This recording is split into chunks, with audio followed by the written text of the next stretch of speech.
আচ্ছা, এইটা হচ্ছে ওই রেডার বাইকের কার্বোরেটর। এই কার্বোরেটরটা নষ্ট হয়ে গেছে, চেঞ্জ করব। আর এইটা হচ্ছে নতুন, যেটা আমি মার্কেট থেকে কিনেছি। তো এটা চেঞ্জ করার কারণ কি আমি একটু দেখাই দিই, যে আসলে আমার এই কার্বোরেটর কি সমস্যার কারণে চেঞ্জ করতেছি। সমস্যা হচ্ছে এই পিস্টন, ক্লিয়ার ভাবে দেখা যায় এই পিস্টনটা দাগ হয়ে গেছে, ন্যানো ফিক্সটা নষ্ট হয়ে গেছে, যার কারণে এই পিস্টন মার্কেটে আসলে কিনতেও পাওয়া যায় না।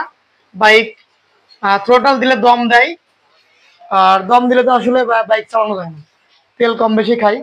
যার কারণে আমি মার্কেট থেকে অরিজিনাল কার্বোরেটর কিনে নিয়ে এসেছি। এই অরিজিনাল কার্বোরেটর ফিটিং করব। আর কার্বোরেটরের সমস্যা হলে তাহলে কি কি সমস্যা হয়? তেল বেশি খায়, বাইক দম দেয়। যাদের এই ধরনের সমস্যা আছে তাদের অবশ্যই কার্বোরেটরের এই পিস্টনটা চেক দিতে হবে।